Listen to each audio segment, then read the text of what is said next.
பெற்றோராம் கடவுளிடமிருந்தும் அவர் மைந்தராம் இயேசு கிறிஸ்துவிடமிருந்தும் முந்தினராகிய தூய ஆவியரிடமிருந்தும் உங்களுக்கு அருளும் சமாதானமும் உண்டாவதாக.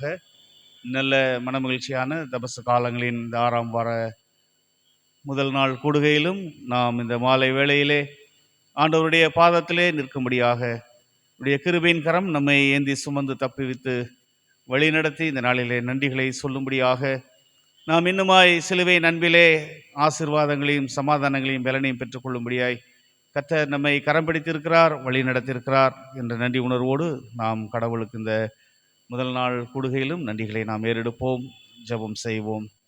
அன்பின் ஆண்டவரே, கல்வாரி அன்பரே, இது நல்ல மனமகிழ்ச்சியான தபசு காலங்களுக்காய் நாங்கள் நன்றிகளை ஏறெடுக்கின்றோம்.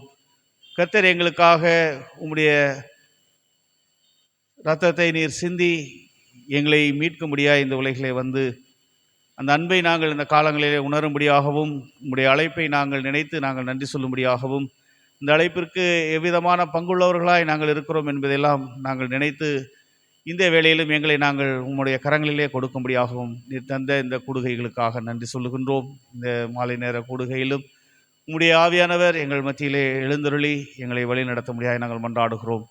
நாங்கள் ஏறெடுக்கின்ற நன்றிகளை துதிகளை இரக்கமாய் ஏற்று ஆண்டவருடைய வார்த்தையின் வழியாய் நாங்கள் இன்னுமாய் உடைய சிலுவையின் ஆழங்களையும் சிலுவையின் அன்பின் ஆழங்களை நாங்கள் அறிந்து கொள்ள கர்த்தர் எங்களுக்கு உதவி தரும்படியாக நாங்கள் ஜெபிக்கிறோம். முன் குறித்த உடைய பிள்ளைகளை நீர் அழைத்து வாரும். நாங்கள் ஒன்று கூடி உடைய திருப்பெயரை மகிமைப்படுத்த அருள் தாரும். இறைமகன் இயேசு கிறிஸ்து வழியாய் வேண்டுகிறோம் எங்கள் அன்பின் கடவுளே, ஆமென். அல்லேலூயா. இந்த மனமகிழ்ச்சியான காலங்களிலும் நாம் கர்த்தருடைய பாதத்திலே நிற்கும்படியாக கர்த்தர் நம்மை வழி நடத்தியிருக்கிறார், கூட்டி சேர்த்திருக்கிறார் என்ற நன்றி உணர்வோடு நாம் கடவுளுக்கு துதிகளை ஸ்தோத்திரங்களை ஏறெடுப்போம். நம்முடைய அருள்பணி பாடல் புஸ்தகங்களிலே பாடல் எண் 178 கர்த்தர் நமக்கு துணையாக இருக்கிறார், அவர் பக்க நிழலாக இருக்கிறார் என்று சங்கீதக்காரன் தன்னுடைய அனுபவத்தோடு சொல்லுகிறதை நாம் உணர்ந்தவர்களாய், அவர் நமக்கு அடைக்கலமாக இருக்கிறார், அவரை போல் சிறந்த நேசிக்கின்ற அன்பு செலுத்துகின்ற ஒருவரும் இந்த உலகில் இல்லை என்பதை நாம் உணரும்படியாய் இந்த கிருபையின் காலங்களிலும் அவருடைய சிலுவையின் நிழல் நம்மை பாதுகாக்கிறது. இந்த நன்றி உணர்வோடு நாம் பாடுவோம். பாடல் 178 கர்த்தரே என் துணையானீர் என்ற பாடலை நாம் பாடி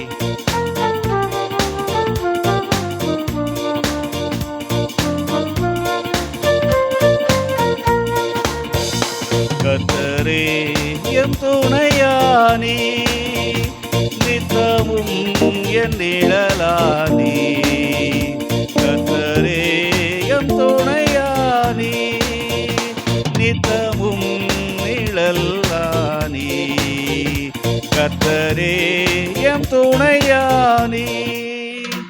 எத்தனை இடர் வந்து சேர்ந்தாலும் கர்த்தரே அடைக்கலமாயினார், எத்தனை இடர் வந்து சேர்ந்தாலும் கர்த்தரே அடைக்கலமாயினார். மனுமக்களில் இவர் போலுண்டோ, என் உலகிலும் இவர் சிறந்தவர், கர்த்தரே எம் துணையானே. ஆவி என்னை பல தள்ளினார், ஆவியில்லை என் நிகழ்ந்தும் விட்டார், ஆவி என்னை பல தள்ளினார், ஆவியில்லை என் நிகழ்ந்தும் விட்டார். ராஜாவும் அன்பு என்னை கண்டது, எங்கும் கண்டதில்லை, கர்த்தரே என் துணையானே. சுற்றக்காரும் காலத்தில் பொழிந்திட்டார், நம்பினோரும் எதிராக வந்திட்டார், சுற்றக்காரும் காலத்தில் பொழிந்திட்டார், நம்பினோரும் எதிராக வந்திட்டார், கொள்கை கோரியே பலர் பிரிந்திட்டார், ஐயா உம்மை நான் எங்கும் கண்டதில்லை, கர்த்தரே எம் துணையானே. ஆயிரம் நாவுகள் தந்தாலும் ராஜனே உம்மை பாடக்கூடுமோ, ஆயிரம் நாவுகள் தந்தாலும் ராஜனே உம்மை கூடுமோ? ஜீவனை உமக்களிக்கின்றேனே. ஐயா, உம்மை போல் நான் எங்கும் கண்டதில்லை. கர்த்தரே எம் துணையானே, நித்தமும் என் நிழலானே. கர்த்தரே எம் துணையானே. அல்லேலூயா. கர்த்தர் நமக்கு துணையாயிருக்கிறார். அவருடைய கிருபையின் கரம் நம்மை பாதுகாத்து வழி நடத்தி இருக்கிறது. அவர் நமக்காக சிறுமை அடைந்தவராய், மகிமை மாட்சியை இழந்தவராய், கொடுமையான குருசை அவர் தெரிந்தெடுத்து நம்முடைய வாழ்க்கை அவருடைய கரங்களிலே மீட்பை கண்டடையத்தக்கதாக ஆண்டவர் சிலுவையிலே தன்னை அர்ப்பணித்தார் என்ற நன்றி உணர்வோடு, அந்த அன்புக்கு ஈடு இணை ஒன்றுமில்லை ஆண்டவரே என்று சொல்லி நன்றியோடு ஆண்டவரை ஸ்தோத்தரிப்போம். பாடல் எண் 144, அந்தோ கல்வாரியில் அருமை இரட்சகர் சிறுமை அடைந்தே தொங்குகிறார் என்ற பாடலை மாய உலகிலே நாம் மாண்டு விடாதபடி அவருடைய தூய கல்வாரியின் அன்பு நம்மை அனைத்து சேர்க்கிறதா இருக்கிறது என்று அறிந்து நாம் கர்த்தருக்கு நன்றி சொல்லுவோம். பாடல் எண் 144, அந்தோ கல்வாரியில் அருமை இரட்சகர் சிறுமை அடைந்து தொங்குகிறவராய். இந்த வேளையிலுமே அந்த காட்சிகளை நாம் மனக்கண் முன்னாய் நாம் கொண்டு வருவோம். நமக்காக அவர் பட்ட பாடுகள் பெரிது, நமக்காக அவர் அடைந்த வேதனை அநேகம் என்பதை நாம் உணர்ந்து, இந்த வேளையிலுமே நாம் நம்முடைய மகிமையும் மாட்சிமையும் நாம் மீண்டுமாய் அவரை போல மாறுபடியாக நமக்கு சிலுவையிலே நன்மை வெளிப்படுத்திருக்கிறார் என்று ஆண்டவரை துதிப்போம்.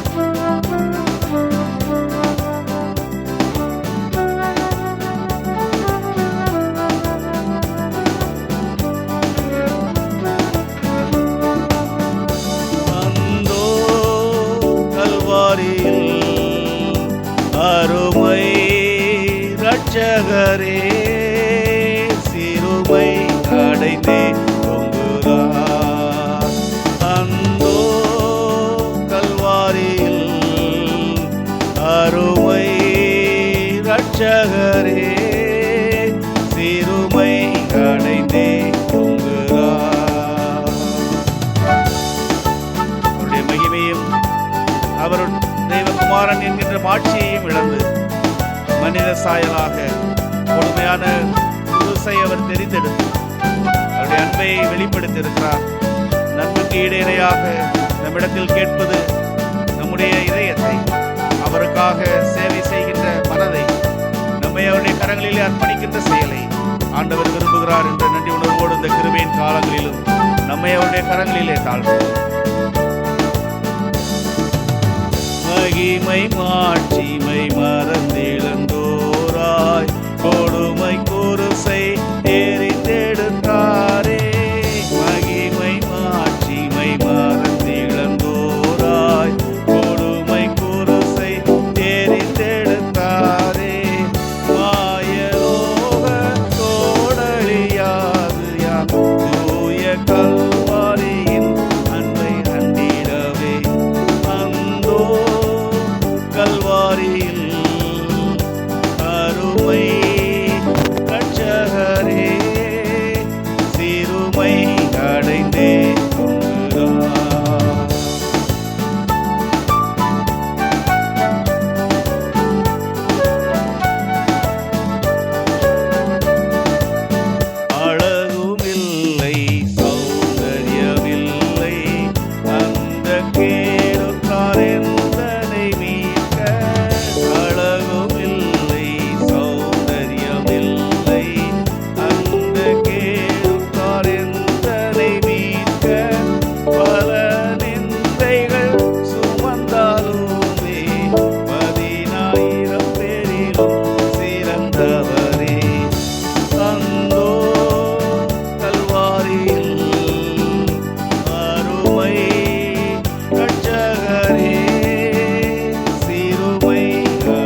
வருந்தி மடிவோரையும் அவர் மீட்கும்படியாக தன்னையே தியாக பலியாய் சிலுவையிலே ஒப்புக் கொடுத்தார்.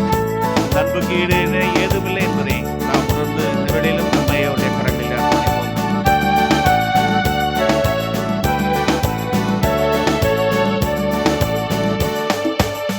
முள்ளின் முடியும் செவ்வங்கி அணிந்தும் கால் கரங்கள் ஆணிகள் பாய்ந்தும், முள்ளின் முடியும் செவ்வங்கி அணிந்தும் கால் கரங்கள் ஆணிகள் பாய்ந்தும், குருதி வடித்தவராய் தொங்குகிறார் வருந்தி மடிவோரையும் மீட்டிடவே. அந்தோ கல்வாரியில் அருமை இரட்சகரே, சிறுமை அடைந்தே தொங்குகிறார். அதிசயம் இது இயேசுவின் தியாகம், அதிலும் இன்பம் அன்பரின் தியானம். அதிசயம் இது இயேசுவின் தியாகம், அதிலும் இன்பம் அன்பரின் தியானம். அதை எண்ணியே நிதமும் வாழுவேன், அவர் பாதையை நான் தொடர்ந்திடவே. அந்தோ கல்வாரியில் அருமை இரட்சகரே, சிறுமை அடைந்தே தொங்குகிறார். சிலுவை காட்சியை கண்டு முன்னேறி சேவையே புரிவேனும் ஜீவன் வைத்தே. சிலுவை காட்சியை கண்டு முன்னேறி சேவையே புரிவேன் ஜீவனும் வைத்தே. என்னை சேர்த்திட வருவேனே என்றார், என்றும் உண்மையுடன் நம்பி வாழ்ந்திடுவேன். அந்தோ கல்வாரியில் அருமை இரட்சகரே, சிறுமை அடைந்தே தொங்குகிறார், சிறுமை அடைந்தே தொங்குகிறார். அல்லேலூயா. சிறுமை அடைந்தவராய் நமக்காக பாடுகள் பட்டவராய் சிலுவையிலே நம்மை மீட்கும்படியாக தியாக பலியாய் கொடுத்த அதற்காக ஆயத்தப்பட்ட நாட்களையும் இந்த காலங்களையும் நாம் உணர்ந்தவர்களாய் நாம் யாவரும் எழுந்து நின்று இந்த வேளையிலுமே அவருடைய வார்த்தைகள் இந்த நாளிலும் உண்மையாக இருக்கின்றது. உலகங்களிலே போர் சூழல் கலகங்கள் வருகின்ற வேளையில் நான் சீக்கிரம் வருவேன் என்பதை நீங்கள் உணருங்கள், காலம் அவ்விதமாய் உங்களை எச்சரிக்கும் என்ற வார்த்தைகளை நாம் உணர்ந்தவர்களாய் இந்த உலகிலே உண்மையாய் கடவுளுடைய திருப்பணிகளை தன்னுடைய வாழ்வில் நிறைவேற்றும்படியாய் வந்த அவரை உத்தமராகிய கிறிஸ்துவை நாம் நினைத்து இந்த வேளையிலும்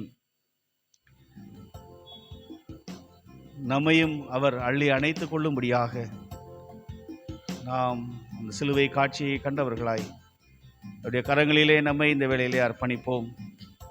அவர் நம்மை சொந்தமாக்கி கொள்ளும்படியாக இன்னும் அவருடைய கரங்களை நீட்டினவராய் சிலுவையிலே தொங்குகின்ற கடவுளாய் இருக்கின்றார் என்பதை நாம் உணர்ந்து இந்த பாடல் வேளையிலே நம்மை அர்ப்பணிப்போம். பாடல் எண் 148, உள்ளமெல்லாம் உருகுதையா உத்தமனை நினைக்கையிலே என்ற பாடலை பாடி நம்மை ஆண்டவருடைய கரங்களிலே அர்ப்பணிப்போம்.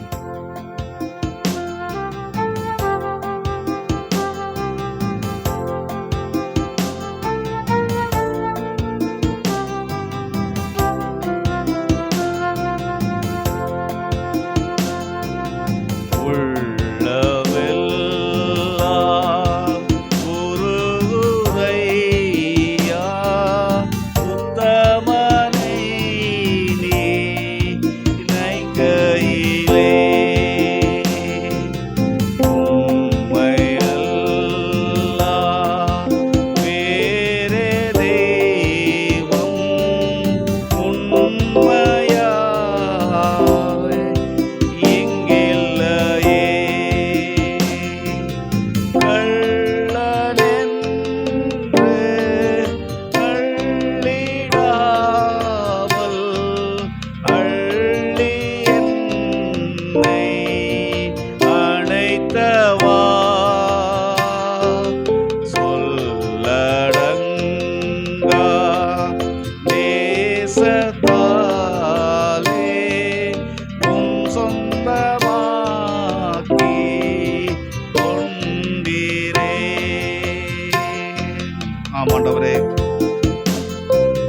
நேசம் பெரிது, அதனால் நாங்கள் மீட்கப்பட்டவர்களாய், உம்முடைய பிள்ளைகள் என்கின்ற உரிமையை பெற்றவர்களாய், உம்முடைய சொந்தங்களாக நாங்கள் இந்த வேளையிலே இரத்தத்தால் மீட்கப்பட்டவர்கள் என்கின்ற அந்த அன்போடு, அந்த உறவோடு நாங்கள் உம்முடைய பாதபடியிலே நிற்கிறோம்.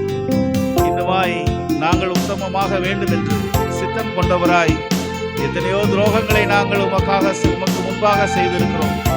உமக்கு கீழ்ப்படியாத செயல்கள், நீர் விரும்பாத காரியங்கள் என்றெல்லாம் நாங்கள் நினைத்த வேளையிலும் நீர் அத்தனையும் மன்னித்தவராய் சிலுவையிலே எங்களுக்காக அனைத்து பாடுகளையும் ஏற்று எங்களை மீட்டிருக்கிறீர். அதற்காக நாங்கள் உள்ளத்தின் ஆழத்திலிருந்து நன்றி சொல்லுகிறோம் என்று இந்த வேளையிலும் நம்மை நாமே தாழ்த்துவோம். என்னை உத்தமனாக்க சித்தம் கொண்டீர் என் ஏசையா. எத்தனையோ துரோகம் செய்தே அத்தனையும் நீர் ரத்தம் சிந்த வைத்தேனே நான் அத்தனையும் என் பாவமன்றோ. கர்த்தரேவும்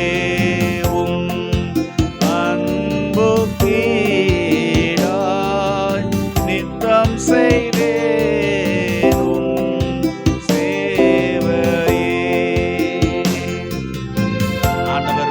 நாட்கள் வெகு விரைவு என்று காலம் நமக்கு உணர்த்தி கொண்டிருக்கிறது. வறுமைகள், இயற்கையின் சீற்றங்கள், போர் சூழல்கள் இவைகள் ஏற்படுகின்ற வேளையிலே வருகை உண்டு என்பதை நீங்கள் அறிந்து கொள்ளுங்கள் என்று, விழிப்பாயிருங்கள் என்று நமக்கு ஆண்டவர் சுட்டிக்காட்டி சென்றிருக்கின்றார். இந்த காலங்கள் அமிதமாக இருக்கின்றது.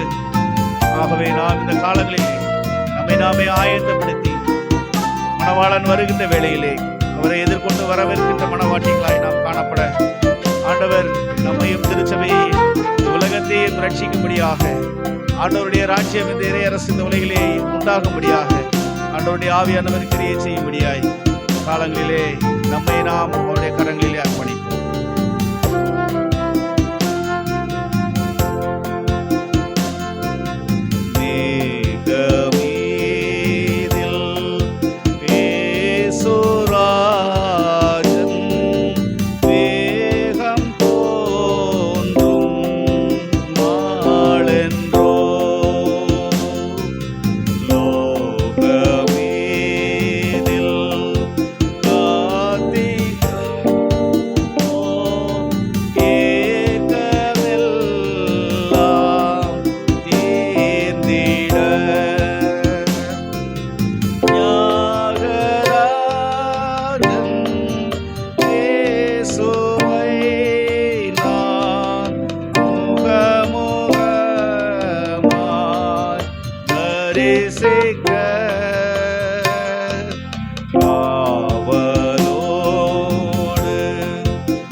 சிலுவையிலே நீர் சிந்தின ரத்தத்தினாலே நீர் எங்களை சொந்தமாக்கி இருக்கிறீர். அதற்காக நன்றியோடு நாங்களுமே ஸ்தோத்திரிக்கிறோம். இந்த வேளையிலுமே எங்களை நாங்களே நீர் பரிசுத்தப்படுத்த முடியாது. என்னுடைய பரிசுத்த ரத்தம் எங்களுக்காக சிந்தினீரே, செம்மறியாக நீர் அடிக்கப்பட்டீரே, சிலுவையின் பலியையாக நீர் உண்மையே ஒப்பு கொடுத்தீரே. இதற்கு ஈடு இணையாய் நீர் எங்களிடத்தில் கேட்பது எங்களுடைய இதயத்தை. இந்த காலங்களிலும் நாங்கள் உண்மையை உண்மையான முழு மனதோடான அன்போடு நேசித்திருக்கின்றோமா? முழு மனதோடு எங்களை நாங்கள் உங்களுடைய பணிகளில் எங்களுடைய பணிகளிலே நாங்கள் எங்களை அர்ப்பணித்திருக்கின்றோமா? முழு மனதோடு நாங்கள் உம்மை சாட்சியாக வைத்திருக்கின்றோமா என்பதை நாங்கள் நினைத்து இந்த கிருபையின் காலங்களிலே நீர் எங்களை இன்னுமாய் புடமிடும்படியாய் உடைய வார்த்தையினால் உடைய சிலுவையின் அன்பின் ஆழங்களை நாங்கள் காணும்படியாக கர்த்தர் எங்களுக்கு உதவி செய்யும்படியாக நாங்கள் ஜெபிக்கிறோம். உடைய கிருபையின் கரத்துக்குள்ளாய் முதல் நாள் கூடுகையை அர்ப்பணிக்கின்றோம். ஆண்டவர் நீர் முன்குறித்த உடைய தாசர் வழியாய் நாங்கள் பெற்றுக்கொள்ள இருக்கின்ற இந்த வார்த்தைகள் எங்களுடைய வாழ்க்கையிலே உண்மை நாங்கள் முழுமையாய் கண்டுகொள்ளவும், உண்மை நாங்கள் முழுமையாய் நேசிக்கவும், உம்முடைய அன்புக்கு சாட்சிகளாய் நாங்கள் விளங்கும்படியாகவும் கர்த்தர் எங்களை புடமிடும்படியாய் நாங்கள் ஜெபிக்கின்றோம். கர்த்தர் தாமே ஆவியானவர் எங்கள் மத்தியிலே நீர் இருப்பதற்காய் நன்றி சொல்லுகின்றோம். உடைய கிருபையின் கரம் தொடர்ந்து எங்களை வழி நடத்தட்டும். உடைய கரங்களுக்குள்ளாய் எங்களை அர்ப்பணிக்கின்றோம். இறைமகன் இயேசு கிறிஸ்து வழியாய் வேண்டுகிறோம் எங்கள் அன்பின் கடவுளே. ஆமென். அல்லேலூயா. ஆண்டவர் இந்த நாளிலும் நாம் உங்களுடைய பாதத்தில் நிற்கும்படியான கிருபைகளை தந்திருக்கிறார். அதற்காய் நாம் நன்றிகளை ஏறெடுப்போம். நாம் அமர்ந்திருக்க திருமறை பாடம் ஒன்று படிக்க கேட்போம்.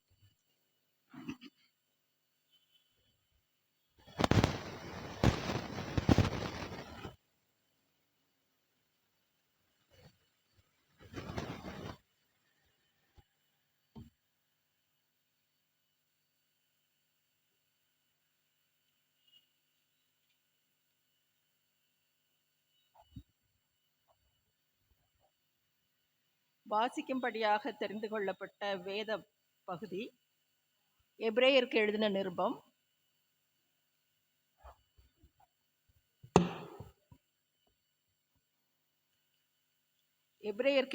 நிருபம் எபிரேயர் 6ஆம் அதிகாரம் 1-6 வசனங்கள்.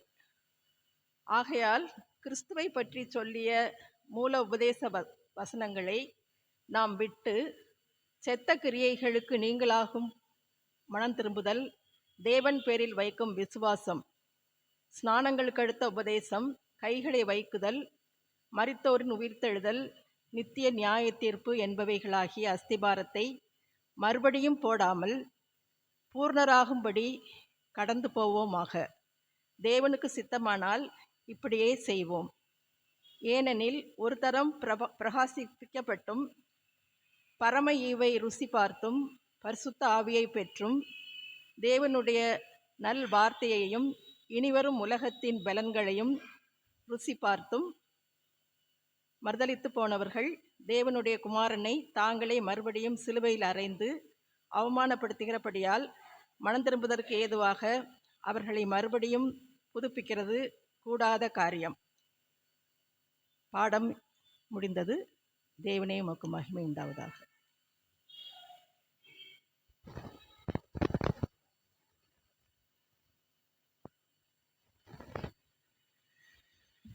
அன்புக்குரியவர்களே, இந்த நல்ல மனமகிழ்ச்சியான தபசு காலங்களின் இந்த 6ஆம் வார கூடுகையிலும் முதல் நாளிலே நம்ம மத்தியிலே நம்முடைய திருச்சபையை அதிகமாய் நேசிக்கின்ற நம்முடைய திருச்சபையிலே நன்கு நம்மை அறிந்திருக்கின்ற அருமையான ஐயா அருட்பணி அறிவர் பீட்டர் சிங் அவர்கள் நம் மத்தியிலே இருக்கின்றார்கள். அவர்கள் தமிழ்நாடு இறையியல் கல்லூரியில் இப்பொழுது துணை முதல்வராக இருந்து பணிபுரிந்து வந்து கொண்டிருக்கின்றார்கள். ஐயா அவர்களை நன்றியோடு இந்த நாளிலே வாழ்த்தி வரவேற்கின்றோம். கர்த்தருடைய வார்த்தையை ஐயா அவர்கள் பகிர்ந்து கொள்வார்கள்.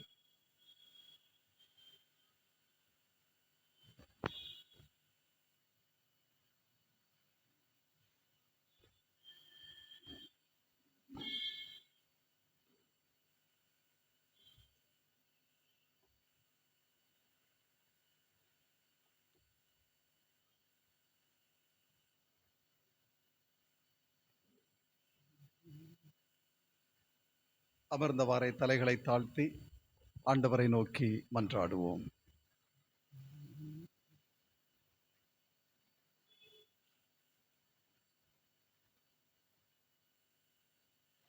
மேடு தடை தாண்டியே பசாசின் கண்ணிக்கு நீங்கியே பள்ளம் மேடு தடை தாண்டியே பசாசின் கண்ணிக்கு நீங்கியே உள்ளார்வமுடன் விண் பார்வையுடன் நான் மெல்ல மெல்ல நடந்தே எனின் மீட்பர் சிலுவை சுமப்பேனே எனின் மீட்பர் சிலுவை சுமப்பேனே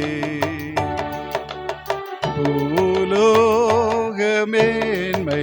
நாடிடேன் புவிமேவும் செல்வம் தேடிடேன் பூலோகமேன்மை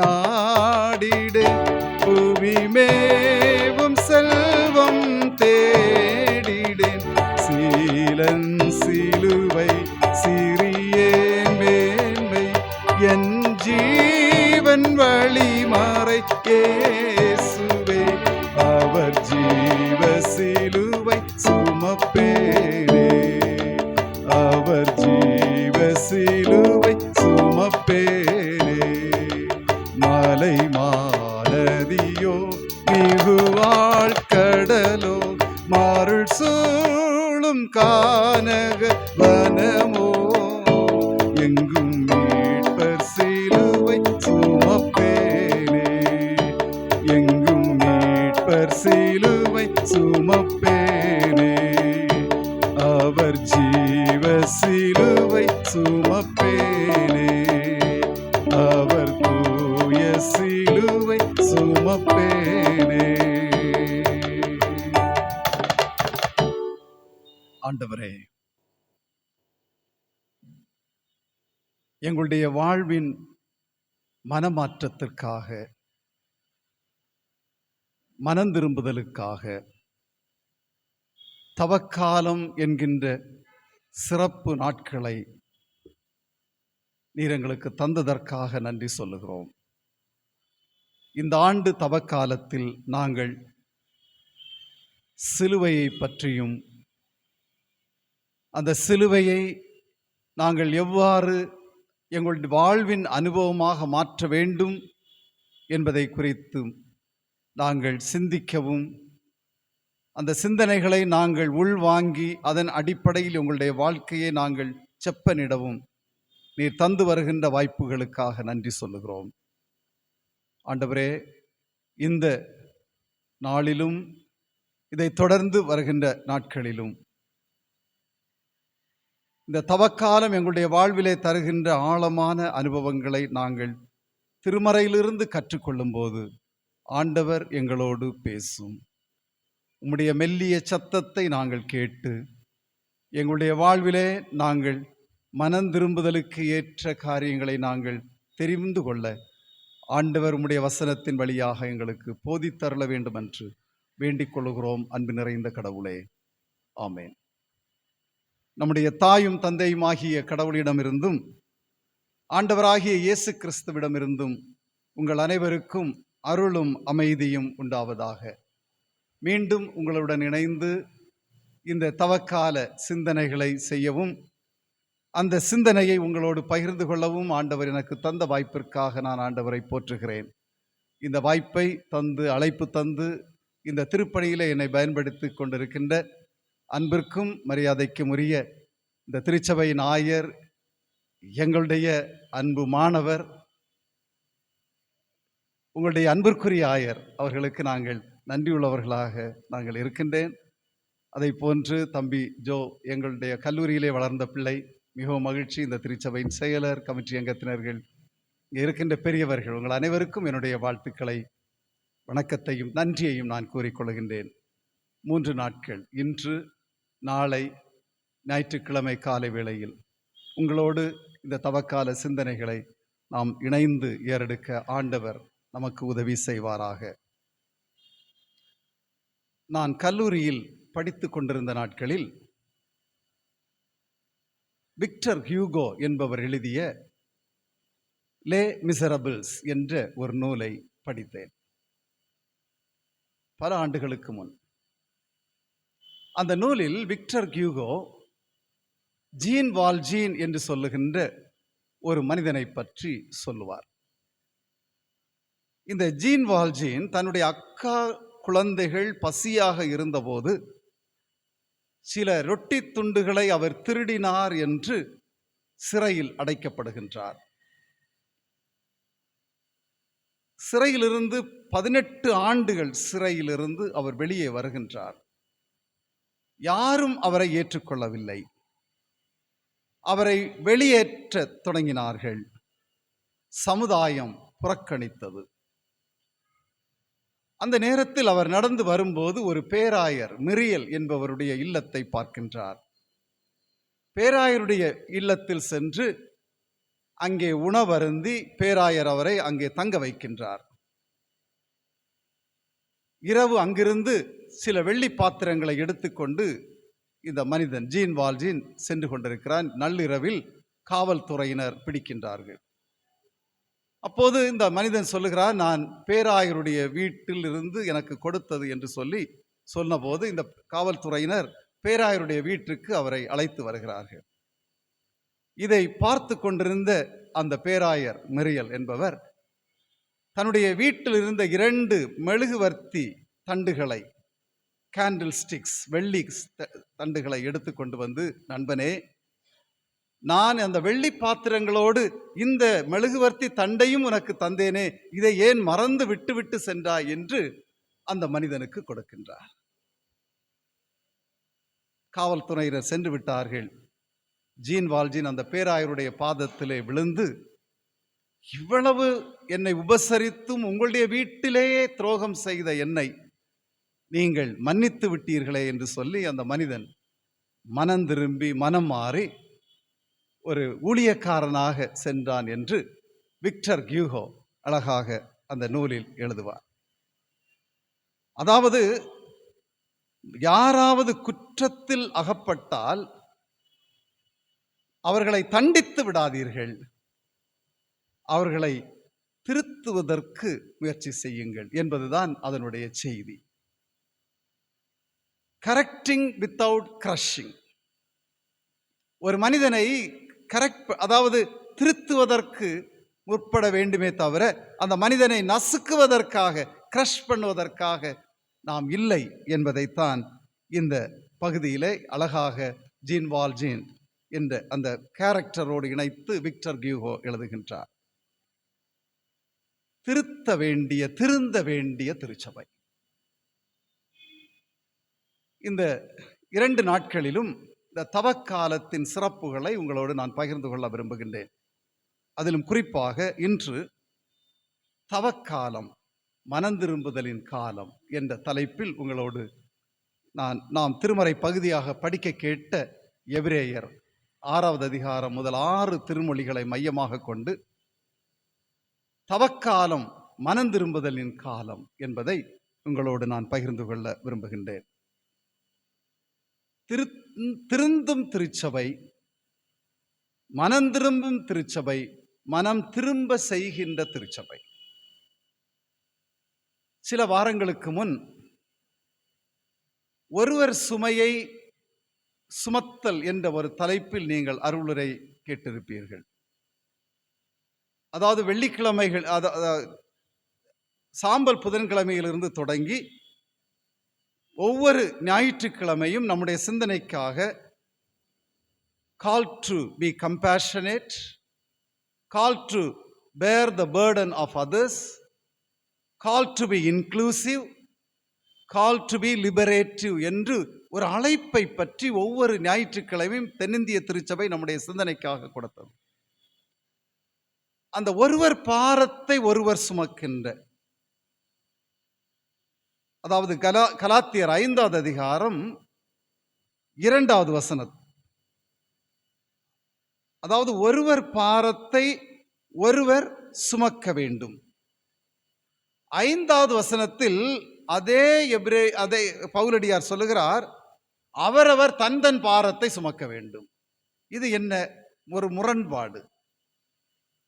2வது வசனத்தில் சொல்லுகிறார் ஒருவர் பாரத்தை இன்னொருவர் சுமக்க வேண்டும். ஆனால் 5வது வசனத்தில் சொல்லுகிறார் அவரவர் தன் தன் பாரத்தை சுமையை சுமக்க வேண்டும். அப்படி என்றால் ஏன் முரண்பாடு? பவுலடியார் ஒரு முரண்பாடை சொல்லுகிறாரா? இதை நாம் புரிந்து கொள்ளும் போது 2வது வசனத்தில் பவுலடியார் சொல்லுகின்ற பயன்படுத்துகிற வார்த்தை பாரஸ் என்று சொல்லுகிற ஒரு கிரேக்க சொல்.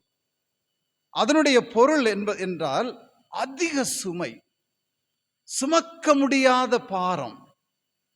எனவே ஒருவர் பாரத்தை ஒருவர் சுமக்க வேண்டும் என்று சொல்வது ஒருவர் சுமக்க முடியாத பாரத்தை சுமந்திருக்கும் போது சுமக்க வேண்டும், திருச்சபையுடைய கடமை. 5வது வசனத்தில் அவரவர் தன் தன் சுமையை சுமக்க வேண்டும் என்பதற்கு பவுலடியார் பயன்படுத்திய வார்த்தை போர்ஷன் என்பது. அதனுடைய பொருள் என்னவென்றால் பொறுப்பாண்மை, ரெஸ்பான்சிபிலிட்டி. அவரவர் தன் தன் பொறுப்புகளை செய்ய வேண்டும் என்பதுதான் அதனுடைய பொருள். ஆனால் தமிழில் இரண்டிற்கும் சுமை என்று அல்லது பாரம் என்று மொழிபெயர்த்திருக்கிறார்கள். ஒன்று அதிக பாரம், சுமக்க முடியாத பாரத்தோடு இருக்கிற மக்களுடைய பாரத்தை சுமக்க வேண்டிய திருச்சபை. ஆனால் அதே நேரத்தில் அவரவர் தந்தன் பொறுப்புகளை நிறைவேற்ற வேண்டும் என்பதை இங்கே சொல்லுகின்றார். அதாவது அடுத்தவர்கள் நம்முடைய பாரங்களை சுமக்க வேண்டும் என்று சொல்வதல்ல.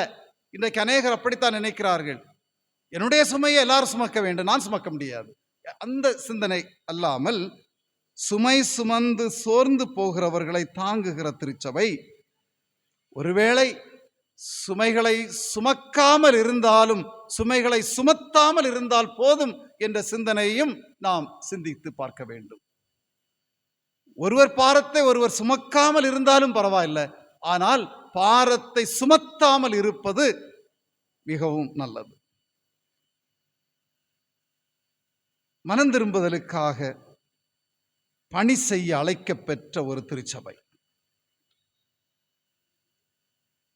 பேராயர் கிறிஸ்தோஸ்தம் 4வது நூற்றாண்டு பேராயர் அழகாக சொல்வார், The church is not a court of justice but a hospital for sinners என்று சொல்வார். அதாவது தவறு செய்பவர்களை தண்டிக்கின்ற நீதிமன்றம் திருச்சபை அல்ல, தவறு செய்கிறவர்களை குணமாக்குகின்ற பணியை செய்ய வேண்டும், அவர்களை குணமாக்குகின்ற மருத்துவமனை திருச்சபை என்று சொல்லுகிறார். ரிப்பெண்டன்ஸ் கிறிஸ்தவ வாழ்வில் அடிப்படையான ஒன்று. மனமாற்றம், மனம் திரும்புதல். மனம் திரும்புதல் என்பது மனதின் திரும்புதல் அல்ல, அது மனிதனின் திரும்புதல், அது மனு குலத்தின் திரும்புதல். மனதை மட்டும் திருத்திவிட்டு நான் திரும்பிவிட்டேன் என்பதல்ல, முழுவதுமாக நாம் திரும்புவதுதான் மனம் திரும்புதல். இந்த பகுதியில் 6வது அதிகாரம் முதல் 2 வசனங்களை நாம் படிக்கும்போது சாவுக்கு அழைத்து செல்லும் செயல்களிலிருந்து மனமாற்றம் அடையுங்கள் என்று சொல்லுகிறார். சாவுக்கு அழைத்து செல்லும் செயல்களிலிருந்து மனமாற்றம். இந்த எபிரேய நிருபத்தை அதிகமாக நாம் படிப்பது இல்லை. ஏனென்றால் ஒரு கடினமான ஒரு நூல் எபிரேயர் நிருபம். இதை எழுதியவர் யார் தெரியாது. சிலர் பவுல் என்று சொல்வார்கள், அதற்கு சரியான ஆதாரம் திருமறையில் இல்லை. சிலர் சொல்வார்கள் இந்த நிருபத்தை எழுதியவர் அப்பல்லோ என்பவர், ஆக்கில்லா பிரிஸ்சில்லாவினால் உருவாக்கப்பெற்ற ஒருவர் அப்பல்லோ, அவர்தான் இந்த நிருபத்தை எழுதினார் என்று சொல்வார்கள். அதற்கும் போதிய ஆதாரம் இல்லை. ஆதி திருச்சபையில் இதை எழுதியவர் யார் என்பதை பற்றிய பெரிய விவாதங்கள் நடைபெற்று கொண்டிருந்ததாம். மாறி மாறி வழக்குகள், மாறி மாறி பிரச்சனைகள், விவாதங்கள். இதை எழுதியவர் ஒருவர், இவர் அப்பல்லோ என்று, இன்னொருவர் பவுல் என்று விவாதங்கள். அப்போது ஆரிகன் என்று சொல்லுகின்ற ஒரு திருச்சபை இறையியலாளர், திருச்சபை பிதா, ஆதி திருச்சபை பிதா என்று சொல்வார்கள், the church fathers, the early church fathers. அதில் ஒருவர் சொல்லுகிறார், only God knows the truth of the matter. இந்த நிருபத்தை எழுதியவர் யார் என்பது கடவுளை தவிர வேற யாருக்குமே தெரியாது என்று சொல்லி அந்த விவாதத்திற்கு ஒரு முற்றுப்புள்ளி வைக்கின்றார். எனவே இது ஒரு மொட்டை கடிதம். இன்று எழுதுகிற மொட்டை கடிதங்களைப் போல அல்ல. இன்றைக்கு கிறிஸ்தவர்கள் நிறைய பேர் மொட்டை கடிதம் தான் எழுதி கொண்டிருக்கிறார்கள். இன்னைக்கும் எனக்கு ஆபீஸுக்கு ஒன்று வந்தது, மொட்டை கடிதம். அந்த அளவிற்கு கிறிஸ்தவர்களுடைய தரம் தாழ்ந்து இருக்கிறது மொட்டை கடிதங்கள் எழுதுவது. திருச்சபை கொஞ்சம் சிந்திக்க வேண்டிய ஒன்று. இந்த நிருபம் யாருக்கு எழுதப்பட்டது? சிலர் சொல்வார்கள், 1வது அதிகாரம் 1வது வசனத்தை வைத்து சொல்வார்கள், முன்னோர்களிடம் பேசுகிற கடவுள், மூதாதையரிடம் பேசிய கடவுள். அப்படி என்றால் இது யூதர்களுக்குத்தான் எழுதப்பெற்றது என்று சிலர் சொல்வார்கள். ஆனால் தொடர்ந்து அந்த நூலில் யூதர்களுக்கு எழுதப்பெற்றதாக ஆதாரம் இல்லை. 12வது வசனத்தை மையமாக கொண்டு சொல்வார்கள், முதிர்ச்சி அடையாதவர்களுக்காக, இம்மெச்சூர்ட் பீப்புளுக்காக எழுதப்பெற்றது என்று சொல்வார்கள். ஆனால் அதற்கும் ஆதாரம் இல்லை. 10வது அதிகாரம் 32 முதல் 35 வரை உள்ள வசனங்களை வைத்து துன்புறுத்த பெற்றவர்களுக்காக, the persecuted பீப்புளுக்காக எழுதப்பெற்றது என்று சொல்வார்கள். அதற்கும் சரியான ஆதாரம் இல்லை. ஆனால் இந்த எபிரேய நிருபத்தை நாம் படிக்கும்போது இந்த நிருபம் யாருக்கு எழுதப்பெற்றது என்று சொன்னால், the people who were in mere apostasy, நம்பிக்கை துரோகம் செய்தவர்களுக்கு இந்த நிருபம் எழுதப்பெற்றது. apostasy, நம்பிக்கை துரோகம் செய்தவர்களுக்கு இந்த நூல் எழுதப்பெற்றது. அதாவது விழுந்து போனவர்களுக்கு, நம்பிக்கை துரோகம் செய்து விழுந்து போனவர்கள், the people who are fallen away, விழுந்து போனவர்கள், அந்த விழுந்து போனவர்களுக்காக, நம்பிக்கை துரோகம் செய்தவர்களுக்காக இது எழுதப்பெற்றது என்பதை நாம் பார்க்கிறோம்.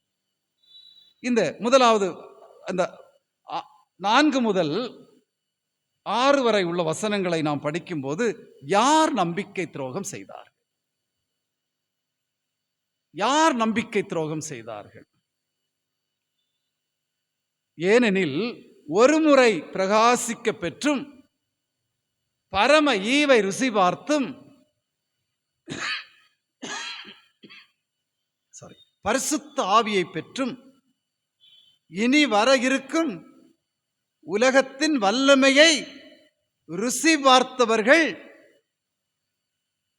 இயேசுவை மறுபடியும் சிலுவையில் அறைந்து அவரை அவமானப்படுத்தி விட்டார்கள் என்று எழுதுகிறார். கடினமான ஒரு வசனம். யார் நம்பிக்கை துரோகம் செய்தார்கள்? அந்த நம்பிக்கை துரோகம் செய்த செயல் இயேசுவை மீண்டும் சிலுவையில் அறைந்து அவரை அவமானப்படுத்தினார்கள். நம்பிக்கை துரோகம் செய்தவர்கள் சிலுவையை அவமானப்படுத்தினார்கள் என்று இங்கே ஆக்கியோன் எழுதுகிறார். யார் நம்பிக்கை துரோகம் செய்தார்கள்? ஒரு முறை பிரகாசிக்க பெற்றவர்கள், அந்தகாரத்திலிருந்து தூக்கி நிறுத்த பெற்றவர்கள், ஒளியில் நிறுத்த பெற்றவர்கள், உளையான சேற்றிலிருந்து தூக்கி நிறுத்த பெற்றவர்கள், ஒரு காலத்தில் பிரகாசமாக வாழ்ந்தவர்கள் நம்பிக்கை துரோகம் செய்து விட்டார்கள். இரண்டாவது சொல்லுகிறார், பரம ஈவை ருசி பார்த்தவர்கள். அப்படி என்றால் ஆண்டவருடைய பணியை செய்தவர்கள், இறை பணியை செய்தவர்கள், ஊழியக்காரர்கள் நம்பிக்கை துரோகம் செய்து அவர்கள் சிலுவையை அவமானப்படுத்தி விட்டார்கள். அடுத்ததாக சொல்லுகிறார், பரிசுத்த ஆவியை பெற்றவர்கள், ஒரு காலத்தில் பரிசுத்த ஆவியை பெற்று துணிச்சலாக ஊழியம் செய்தவர்கள், ஆங்காங்கு பல இடங்களுக்கு சென்று ஆவியானவருடைய பணியை செய்தவர்கள் நம்பிக்கை துரோகம் செய்து விழுந்து போனார்கள். அடுத்ததாக சொல்லுகிறார், கடவுளின் நல்வார்த்தையை சுவைத்தவர்கள்,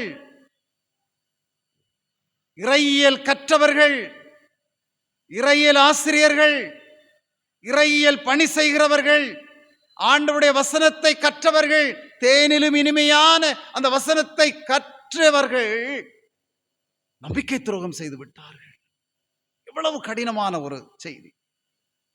அடுத்ததாக சொல்லுகிறார், வர இருக்கும் உலகத்தின் வல்லமையை பார்த்தவர்கள்.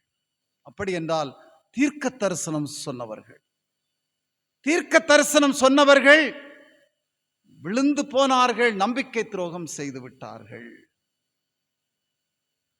ஒருமுறை பிரகாசிக்க பெற்றும் பரம ஈவை ருசி பார்த்தும் பரிசுத்த ஆவியை பெற்றும் கடவுளுடைய நல்வார்த்தையை சுவைத்தும் வர இருக்கும் உலகத்தின் வல்லமையை ருசி பார்த்தவர்கள் நம்பிக்கை துரோகம் செய்து விழுந்து போனார்கள் என்று சொல்லி எப்படி அவர்கள் விழுந்தார்கள் என்பதை சொல்லுகிறார். எப்படி அவர்கள் விழுந்து போனார்கள், என்ன பாவம் செய்தார்கள், என்ன நம்பிக்கை துரோகம் செய்தார்கள். முதலாவது நாம் பார்க்கும்போது தெரிந்து பாவம் செய்தார்கள். டெலிபரேட் சின், தெரிந்து பாவம் செய்தார்கள். அதாவது கடவுளை அறியாமல் இருப்பது பாவம் அல்ல, ஆனால் அறிந்தும் பாவம் செய்வதுதான் அறிந்து பாவம் செய்ய, டெலிபரேட் சின்னிங். அதற்கு பயன்படுத்தப்பட்ட சொல், அதாவது அவர்கள் தெரிந்து பாவம் செய்தார்கள் என்பதற்கு பயன்படுத்தப்பட்ட சொல் எக்கோஷியாஸ். இந்த எக்கோஷியாஸ் என்ற இதே சொல் 1 பேதுரு 5வது அதிகாரம் 2வது வசனத்தில் அங்கே சொல்லப்பட்டிருக்கிறது. பவுலடியார் பயன்படுத்துகிறார், பேதுரு பயன்படுத்துகிறார். 1 பேதுரு 5வது அதிகாரம் 2வது வசனத்தில் ஆண்டவருக்காக மனப்பூர்வமாக பணி செய்யுங்கள், விருப்பத்தோடு பணி செய்யுங்கள். அப்படி என்றால் இங்கே விரும்பி விரும்பி பாவம் செய்தார்களாம். விரும்பி பாவம் செய்தார்கள், மனப்பூர்வமாக விரும்பி பாவம் செய்தார்கள். எக்கோஷியாஸ், டெலிபரேட் சின்னிங், அதாவது வேண்டுமென்றே பாவம் செய்வது. வேண்டுமென்றே பாவம் செய்வது, பாவம் என்று தெரியும் ஆனால் துணிந்து செய்வது. இதைத்தான் இங்கே எபிரேயாக்கியோன் சொல்லுகிறார். ஆதி திருச்சபையின் காலத்தில் மொந்தேனியர்கள் என்று ஒரு கூட்டம் இருந்தார்கள். மொந்தேனியர்கள், அவருடைய போதனை என்னவென்றால்,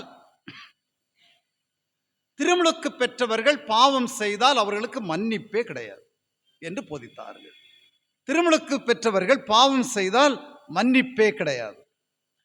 அந்த அளவிற்கு துணிகர பாவம், துணிகர பாவம் செய்தவர்கள். துணிகர பாவம் என்ன? கிறிஸ்தவர்கள் லஞ்சம் வாங்கலாமா? வாங்கலாமா? பதிலே காணோம். வாங்கலாமா? வாங்கக்கூடாது என்று தெரியும், ஆனால் வாங்குவது துணிகர பாவம். கிறிஸ்தவர்கள் வட்டிக்கு கொடுக்கலாமா? கொடுக்க கூடாது என்று நமக்கு தெரியும், தெரிந்து ஆனால் கொடுப்பது தெரிந்து பாவம் செய்வது துணிகர பாவம். கிறிஸ்தவர்கள் ஜாதி பார்க்கலாமா? கூடாது, பார்ப்பது பாவம் இல்ல, துணிகர பாவம். அதுதான் டெலிபரேட் சின்னிங். டெலிபரேட்டா பாவம் செய்வது, வேண்டுமென்றே பாவம் செய்வது, கணக்கு பார்த்து பாவம் செய்வது.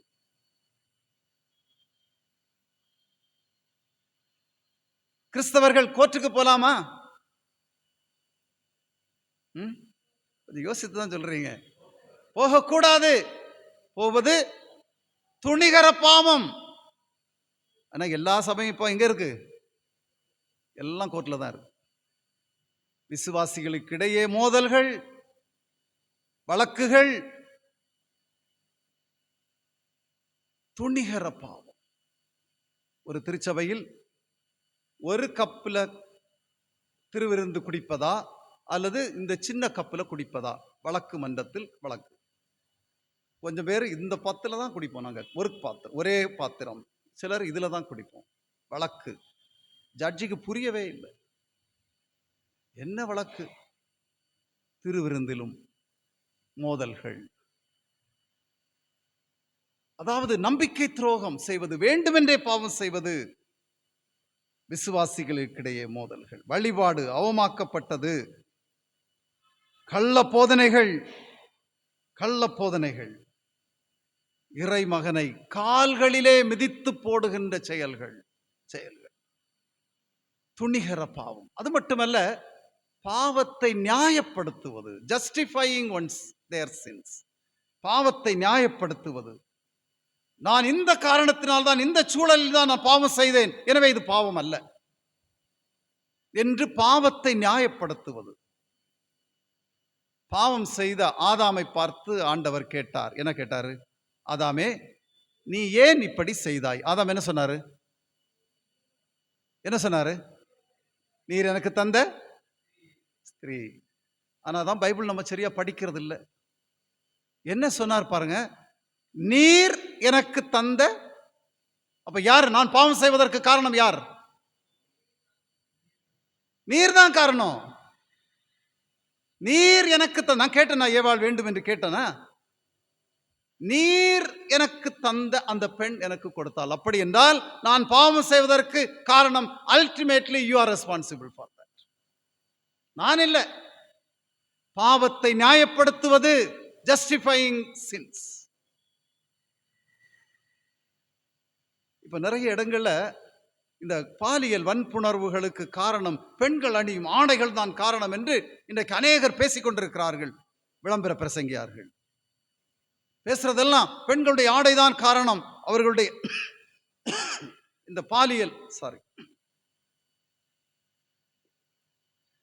ஆனால் பெண்களை குறை சொல்லி பெண்கள்தான் தங்களுடைய ஆண்களுடைய பாவங்களுக்கு காரணம் என்று சொல்லுகின்ற அந்த சமுதாயம் ஏன் அந்த ஆண்களுக்கு பெண்களை எப்படி பார்க்க வேண்டும் என்று கற்றுக் கொடுப்பது இல்லை? நியாயப்படுத்துவது. இதற்கு காரணம் இதுதான். பாவத்தை நியாயப்படுத்துகின்ற செயல் அது நம்பிக்கை துரோகம் செய்கின்ற செயல். அது மட்டுமல்ல, சிலருடைய வாழ்க்கையில ஆண்டவர் ரொம்ப அன்புள்ளவர், அவர் எப்போதுமே நீடிய பொறுமை உள்ளவர், அவர் மன்னிக்கிறதற்கு தயை பெருத்திருக்கிறார் என்று ஆண்டவருடைய மன்னிப்பையும் அவருடைய குணநலன்களை சொல்லி சொல்லியே பாவம் செய்வது. அவர் மன்னிக்கிறதற்கு தயை பெருத்திருக்கிறார், ஆண்டவர் எல்லா பாவங்களையும் மன்னிப்பார் என்று சொல்லி ஆண்டவருடைய குணநலனை, ஆண்டவருடைய மன்னிக்கின்ற அன்பாக இருக்கின்ற தன்மையை சொல்லி சொல்லியே பாவம் செய்வது. ஆனால் ஆண்டவர் எப்போதுமே அன்புள்ளவர் அல்ல. அவர் எப்போதுமே அன்புள்ளவர் அல்ல. பாவம் செய்த ஆதாமையும் ஏவாளையும் தோட்டத்தை விட்டு துரத்தினார். நோவா காலத்தில் பாவம் செய்த மக்களை அழித்தார். பார்வோனையும் அவனுடைய சேனையையும் சிறந்த சமுத்திரத்திலே அழித்தார். அதாவது எப்போதுமே ஆண்டவர் அன்புள்ளவர் என்ற சிந்தனையை மாற்ற வேண்டும். எருசலேம் தேவாலயத்தில் என்ன எடுத்தார்? சாட்டை எடுக்கிறார். இப்ப எப்போதுமே அன்புள்ளவர். இப்ப சர்ச் நம்ம வீடுகள் எல்லாம் பார்த்தீங்கன்னா இயேசு அன்புள்ளவராக அப்படி இருக்கிறது மாதிரி சாந்தமான இயேசு வச்சிருக்கோம். அதனாலதான் கிறிஸ்தவர்கள் அப்படிப்பட்ட ஒரு சாந்தமான இயேசுவை வீட்டில் மாட்டி வச்சுட்டு பாவம் செய்து கொண்டிருக்கிறோம். ஒருவேளை அந்த படங்களை எல்லாம் மாற்றி சாட்டை எடுக்கிற ஆண்டவரை நாம் வீடுகளில் வச்சிருந்தா கடவுள் பயம் வரும். ஏன் கடவுள் பயம் இல்லை? காரணம் என்னன்னா, ஆண்டவர் எப்போதுமே அன்புள்ளவர். ஞாயிற்றுக்கிழமை ஆராதனையில் சர்வ வல்லமை மிகுந்த இரக்கமுள்ள ஆண்டவர் மன்னிப்பையும் பாவ நிவர்த்தி உங்களுக்கு கட்டளையிட்டருளி வாழ்க்கையை சீர்படுத்துவதற்கான காலத்தையும் தமது பரிசுத்த ஆவியாரின் தேற்றுதலையும் கிருபையையும் தேற்றுதலையும் தந்தருள்வாராக. மன்னிக்கப்பட்டது போதும். ஆண்டவருடைய மன்னிப்பை சொல்லி சொல்லியே ஏமாற்றிக்கொண்டு பாவம் செய்வது துணிகர பாவம்.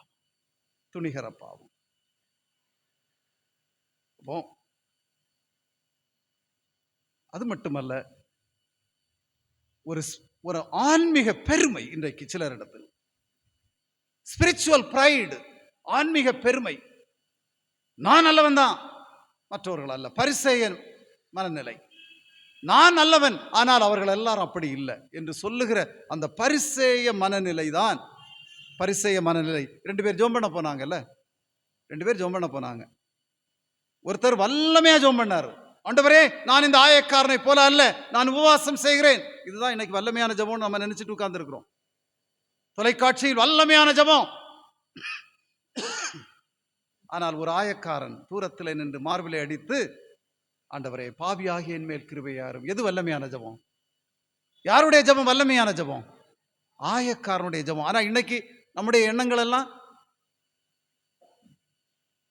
நான் அதை செய்கிறேன் இதை செய்கிறேன் என்று சொல்லுகிறவர்களுடைய ஜெபத்தை தான் வல்லமையான ஜெபம். அங்கதானே காசு அனுப்பிட்டு இருக்கிறோம், அவர்களுக்கு தான் செக் அனுப்புறோம், இப்ப ஜிபே. வல்லமையான ஜெபம் என்று சொல்லி இன்றைக்கு அநேகர் ஏமாற்றிக் கொண்டிருக்கிறார்கள். பாவம், துணிந்து செய்கிற பாவம், ஆன்மீக பாவம், பெருமை, ஸ்பிரிச்சுவல் பிரைட்.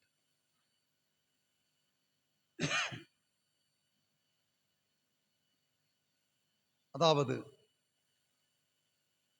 துணிந்து பாவம் செய்து நம்பிக்கை துரோகம் செய்து விட்டார்கள்.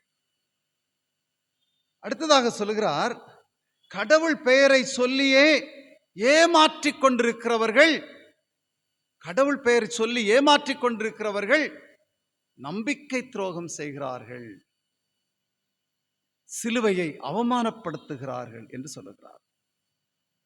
கடவுள் பெயரை சொல்லி ஏமாற்றுவது கிறிஸ்தவத்திற்கு எதிர்ப்பு. வெளியிலிருந்து அல்ல, உள்ளிருந்து தான் எதிர்ப்பு. வெளியே இருந்து எந்த எதிர்ப்பு நமக்கு இல்லை, ஆனா உள்ளதான் நமக்கு. சபையின் அஸ்திவாரம் நல் மீட்பர் இயேசுவே அப்படின்னு பாட்டு பாடுவோம்ல, அதுல 2 லைன் வரும். புறத்தியார் விரோதம் பயத்தை உறுத்தும், உள்ளானவரின் துரோகம் கிளேசப்படுத்தும். புறத்தியார் விரோதம் கொஞ்சம் பயத்தை தான் கொடுக்கும், ஒண்ணு செய்யாது. ஆனால் உள்ளானவரின் துரோகம் கிளேசப்படுத்தும். வெளியில இருந்து பிரச்சனை இல்லை, கடவுளுடைய பெயரை சொல்லியே, கடவுளுடைய பெயரை சொல்லியே ஏமாற்றிக் கொண்டிருக்கின்ற செயல். தவறான போதனைகள், தவறான போதனைகள். இன்றைக்கு திருச்சபை மக்களிடத்தில் தவறான போதனைகள். பைபிள் படிக்கிறது இல்லை, எல்லாம் வாட்ஸ்அப்ல வர்ற செய்திகள் எல்லாம் பார்த்தீங்கன்னா தவறான செய்திகள். இந்த யுத்த காலத்தில் யாருக்காக ஜெபம் பண்றோம்? நம்ம இன்னைக்கும் நம்ம அமெரிக்காவுக்கும் இஸ்ரேலுக்கும் தான் ஜெபம் பண்ணிட்டு உட்கார்ந்துருக்கோம். என்ன இதுதான் நிறைய பேர் இப்போ பாத்தீங்கன்னா நிறைய பேர் தான் ஜெபம் பண்றாங்க. ட்ரம்புக்காகவும் பெஞ்சமின் நெத்தன்யாகுக்காகவும் ஜெபம் பண்ணிட்டு இருக்கிறாங்க. என்றால் அவர்கள்தான் உலகத்தை மீட்க போகிறவர்கள். அந்த சிந்தனை தான் இன்றைக்கு கிறிஸ்தவரிடம் இருக்கிறது. தவறான போதனைகள். திருச்சபை விழிப்பாக இருக்க வேண்டும். வெளிப்படுத்தின விசேஷம் 2வது அதிகாரம் 12வது வசனத்திலிருந்து ஆவியானவர் பெர்காமு திருச்சபை என்ற ஒரு திருச்சபையை பற்றி பேசுகிறார். பெர்காமு திருச்சபை, இந்த பெர்காமு திருச்சபை ஒரு சிறந்த திருச்சபை. ஆனால் ஆவியானவர் சொல்லுகிறார், 2 தவறான போதனைகள் திருச்சபைகளுக்குள்ளே இருக்கிறது. ஒன்று பிலேயாமின் போதனை. பிலேயாமின் போதனை. பிலேயாம் யார்? எண்ணாகமம் 23-24 படித்து பாருங்க. இஸ்ரவேலிலே பெரிய தீர்க்கதரிசி பிலேயாம். இஸ்ரவேல் மக்களுடைய வருங்காலத்தையே அறிந்து வைத்திருந்த ஒரு தீர்க்கதரிசி. கூலிக்காக ஆண்டவருடைய வசனத்தை விற்று போடலாம் என்ற போதனை திருச்சபைகளுக்குள்ளே வந்துவிட்டது. பிலேயாம் கூலிக்காக ஆண்டவருடைய வசனத்தை விற்று போட்டவர். கூலிக்காக, பிழைப்பிற்காக ஆண்டவருடைய வசனத்தை விற்று போடுகின்ற, விற்கின்ற ஆன்மீக வியாபாரிகள் இன்றைக்கு பெர்காமு திருச்சபையில் நுழைந்ததை போன்று நம்முடைய திருச்சபைகளில் இருக்கிறார்கள். திருச்சபையே நீ விழிப்பாக இரு. ஆவியானவர் சொல்லுகிறார் பெர்காமு திருச்சபைக்கு, கூலிக்காக ஆண்டவருடைய வசனத்தை விற்கலாம் என்று சொல்லுகின்ற, காசுக்காக ஆண்டவருடைய வசனத்தை விற்று போடலாம் என்ற சிந்தனை. இன்றைக்கும் அதே சிந்தனைகள் தான் மக்களிடத்தில் வந்து கொண்டிருக்கிறது. 2வதாக ஒரு போதனையை சொல்லுகிறார், நிக்கலோயரின் போதனை. நிக்கலோயர் இந்த நிக்கோலாயர் யார்? அதாவது உலக சிற்றின்பங்களுக்காக விசுவாசத்தை சமரசம் செய்யலாம் என்று சொல்லுகின்ற ஒரு போதனை. அதாவது உலகத்தை அனுபவிப்பதற்காக கொஞ்சம் விசுவாசத்தை, பற்றுறுதியை கொஞ்சம் சைடில் நீங்க இருந்து, ஆண்டவரே கொஞ்சம் சைடில் உட்கார்ந்துருங்க, நாங்கள் கொஞ்சம் அனுபவித்து விட்டு கடைசியில் வர்றோம் நாங்க என்று சொல்லுகின்ற அந்த நிக்கலோயரின் போதனை பெர்காமோ திருச்சபை நுழைந்து விட்டது.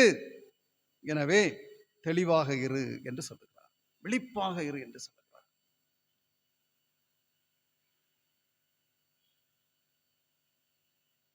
கடவுளுடைய குமாரனை காலிலே மிதித்து போட்டவர்கள் நம்பிக்கை துரோகம் செய்து விட்டார்கள். அவர்கள்தான் சிலுவைக்கு பகைவர்களாக மாறிவிட்டார்கள் என்று சொல்லுகிறார். அடுத்ததாக சொல்லுகிறார், உடன்படிக்கையின் இரத்தத்தை அவமதிக்கிறவர்கள் கிறிஸ்துவின் சிலுவைக்கு பகைவர்களாக இருக்கிறார்கள். உடன்படிக்கையின் இரத்தம், ஒரே அப்பம் ஒரே பாத்திரம். இந்த ஒரே அப்பம் ஒரே பாத்திரத்தை அவமதிக்கிறவர்கள் சிலுவைக்கு பகைவர்கள், சிலுவையை இழிவுபடுத்துகிறவர்களாக இருக்கிறார்கள்.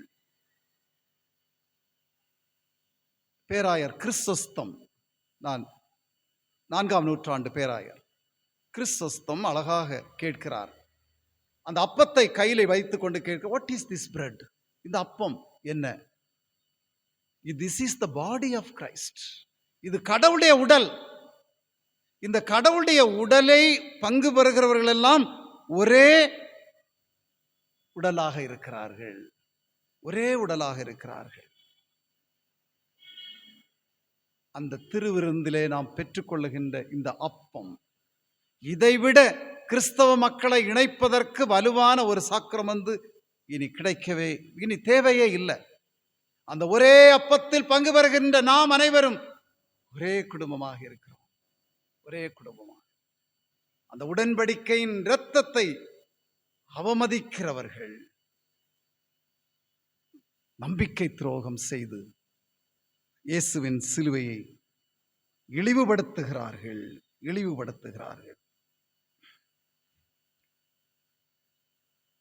எங்களுடைய கல்லூரியில் அழகான ஒரு தாமஸ் தங்கராஜ் அண்ணன் எழுதிய ஒரு பாடல், பாவம் என்னை தொடர்ந்தால்,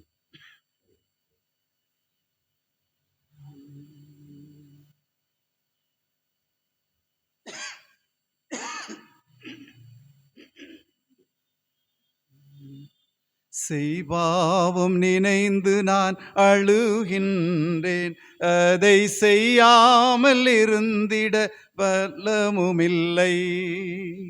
செய்பாவம் நினைந்து நான் அழுகின்றேன், அதை செய்யாமல் இருந்திட பலமுமில்லை. மெய்யாகவும் துணை வேண்டுகின்றேன், மெய்யாகவும் துணை வேண்டுகின்றேன். எந்தன் ஐயானின் பிள்ளை நான் அல்லவோ, பாவம் என்னை தொடர்ந்தாலும் இயேசுநாதா உம்மை மறவேனே.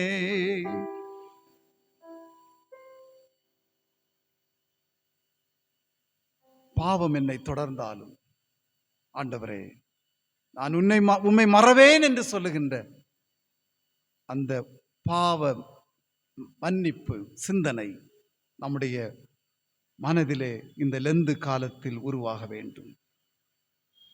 சாவுக்கு அழைத்து செல்லும் செயல்களிலிருந்து மனமாற்றம். இந்த செயல்களெல்லாம் நம்மை சாவுக்கு அழைத்து செல்லும் என்று எபிரேய ஆக்கியோன் எழுதுகிறார்.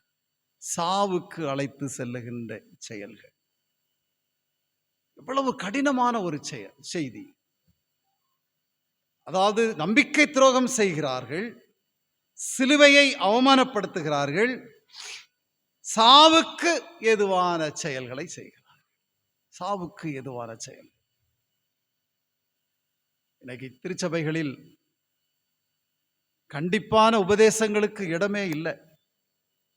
ஆண்டவர் ஆசீர்வதிப்பார், உங்களை உயர்த்துவார், அப்படி என்று சொல்லுகிற அந்த செய்திகளுக்குத்தான் நாம் முக்கியத்துவம் கொடுக்கிறோமே தவிர, ஆண்டவருடைய வார்த்தை நமக்கு என்ன கற்றுத்தருகிறது, வார்த்தையினுடைய ஆழங்கள் என்ன என்பதை பற்றிய தெளிவுகள் இன்றைக்கு நமக்கு நிறைய பேருக்கு அவசியம் இல்லை என்று தோன்றுகிறது. எப்போதும் ஆண்டவர் ஆசீர்வதிப்பார் என்று செய்திகளையே இன்றைக்கு நாம் கேட்டுக்கொண்டிருக்கிறோம். ஆனால் ஆண்டவருடைய வார்த்தை இருபுறமும் கருக்குள்ள வார்த்தை, நம்மை குத்துகிற வார்த்தை, நம்மை சிந்திக்க செய்கிற வார்த்தை, சாவுக்கு அழைத்து செல்லும் செயல்களிலிருந்து மனமாற்றம். மனமாற்றம் என்றால் என்ன? எப்படி மனம் திரும்புவது? மார்ட்டின் லூத்தர் மனம் திரும்புதலுக்கு 2 படிநிலைகளை சொல்லுகிறார். முதலாவது படிநிலை சொல்லுகிறார், கடவுளுடைய கோபத்திற்கு நான் ஆளாவேன் என்ற உணர்வு எனக்கு எப்போது வருகிறதோ அது மனம் திரும்புதலின் முதல் படி என்று சொல்லுகிறார். The first stage, the fear of God. கடவுளுடைய கோபம், கடவுளுடைய சினத்திற்கு நான் ஆளாவேன் என்ற உணர்வு நமக்கு எப்போது வருகிறதோ அது மனம் திரும்புதலின் முதல் படி. அதாவது கடவுள் பயம் இன்றைக்கு குறைந்து வருகிற காலத்தில் நாம் வாழ்ந்து கொண்டிருக்கிறோம். நம்மை சார்ந்து வாழ்கின்ற மக்களிடம் இருக்கின்ற கடவுள் பயம் கூட கிறிஸ்தவ மக்களிடம் இல்லை. கடவுள் பயம், கடவுளுடைய சினத்திற்கு நான் ஆளாவேன் என்ற உணர்வு, அந்த உணர்வை நாம் பெற்றுக்கொள்ளும் போது மனம் திரும்புதலின் முதல் படியை நாம் எடுத்து வைக்கிறோம். 2வது சொல்லுகிறார், அனுதினமும் ஆண்டவருடைய கிருபை எனக்கு வேண்டும், ஆண்டவருடைய இரக்கம் எனக்கு வேண்டும் என்று நான் எப்போது உணர்கிறேனோ அப்போது அது மனம் திரும்புதலின் 2வது படி என்று சொல்லுகிறார். தவக்காலம், மனம் திரும்புதலின் காலம். ஒருமுறை பிரகாசிக்க பெற்றும் பரம ஈவை ருசி பார்த்தும் பரிசுத்தாவியை பெற்றும் இனிவரும் உலகத்தின் வல்லமையை ருசி பார்த்தவர்கள் ஆண்டவருடைய குமாரனை கால்களிலே மிதித்து சிலுவையை அவமானப்படுத்தினார்கள், நம்பிக்கை துரோகம் செய்து விட்டார்கள். எனவே எப்படி நம்பிக்கை துரோகம் செய்தார்கள்? வேண்டுமென்றே பாவம் செய்தார்கள். கடவுளுடைய குமாரனை கால்களிலே மிதித்து போட்டார்கள், உடன்படிக்கையின் இரத்தத்தை அவமாக்கினார்கள். எனவே மனந்திரும்பு என்று சொல்லுகின்ற செய்தியை இந்த எபிரேய ஆக்கியோன் சொல்லுகிறார். மனந்திரும்புதலுக்கு ஏற்ற காரியங்களை செய்ய நாம் அழைக்கப்பெறுகின்றோம். சிலுவையை இழிவுபடுத்துகிறவர்களாக அல்ல, மனந்திரும்புதலுக்கு ஏற்ற காரியங்களை நாம் தெரிவு செய்ய நாம் அழைக்கப்படுகின்றோம். பேராயர் அகஸ்டின் அழகாக சொல்வார், an unexamined mind is not worth living என்று சொல்வார். சோதிக்கப்படாத வாழ்வு வாழ தகுந்தது அல்ல. இந்த தவக்காலத்திலே வந்திருக்கின்ற நம்மையே நாம் கேட்டு பார்ப்போம். எல்லா ஆண்டுகளும் நாம் தவக்காலத்திலே வந்திருக்கிறோம். ஆனால் ஒவ்வொரு ஆண்டும் ஏதாவது ஒரு நிலைகளில் நாம் அதை தாண்டி சென்று விடுகிறோம்.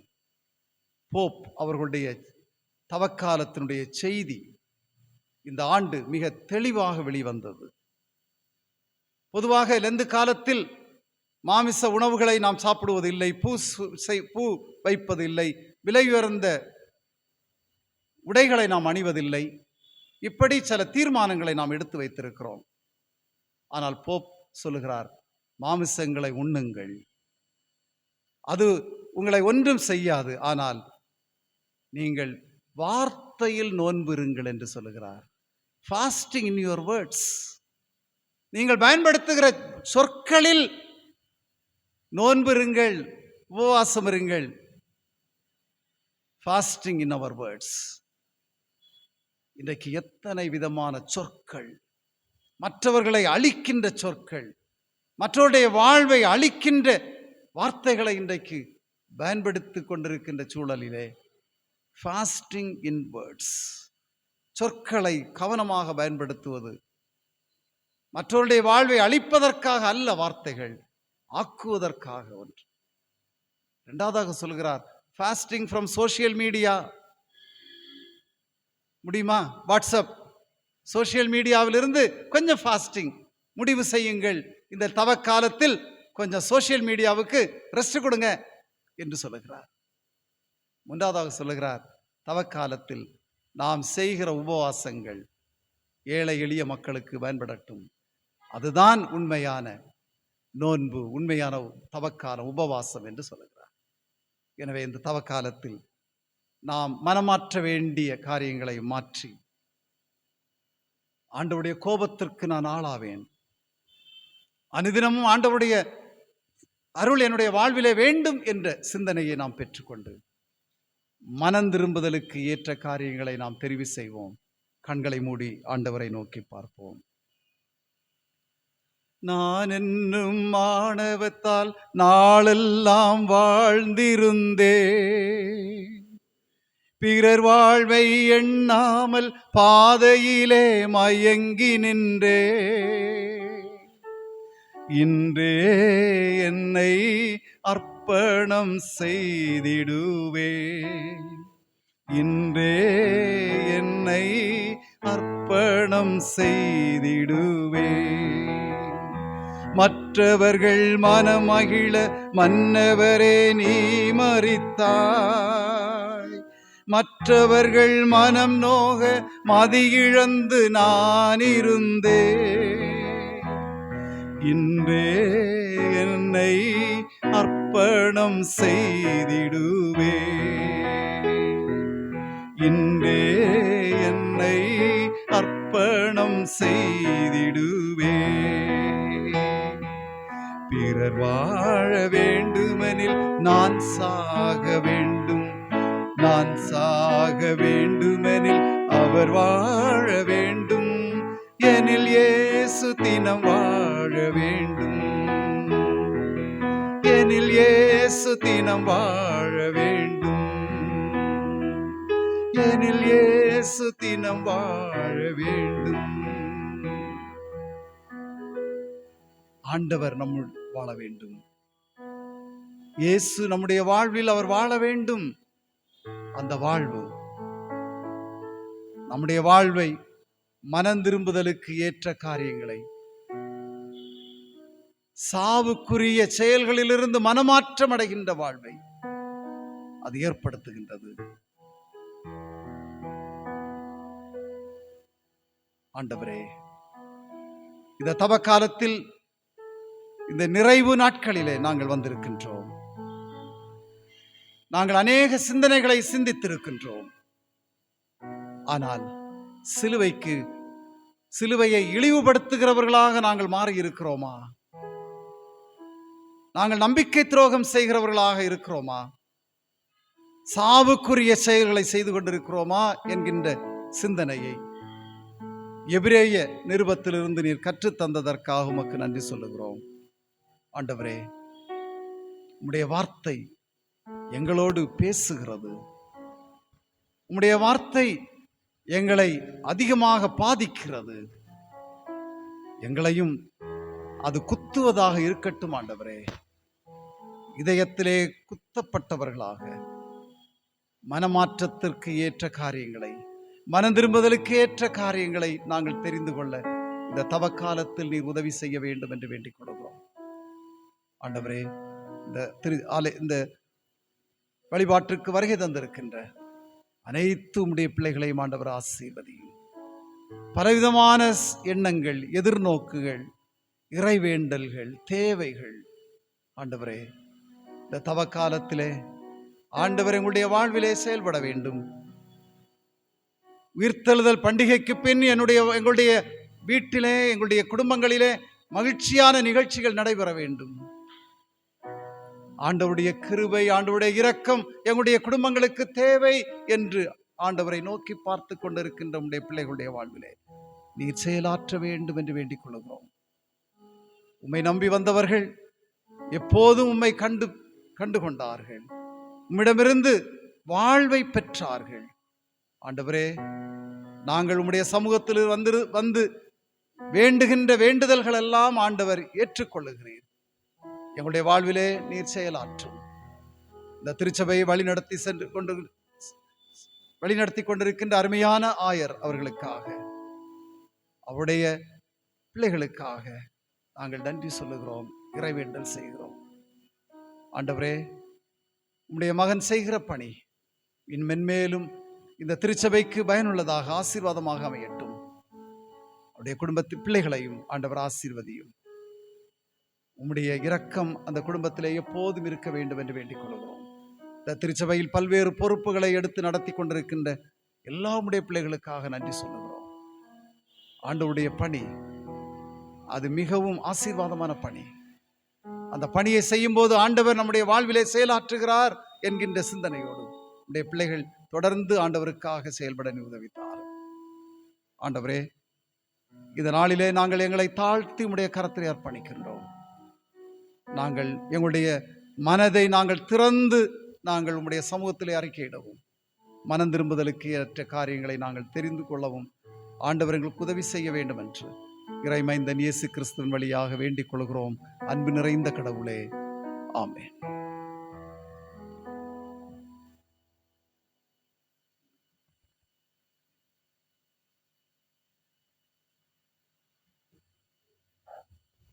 அன்புக்குரியவர்களே, இந்த நல்ல நாளிலும் நம்ம மத்தியிலே வந்து கடவுளுடைய வார்த்தையை பகிர்ந்து கொண்ட அருமையான ஐயா அவர்களுக்கு நம்முடைய திருச்சபையின் சார்பாக நன்றிகளை தெரிவித்துக் கொள்கிறோம்.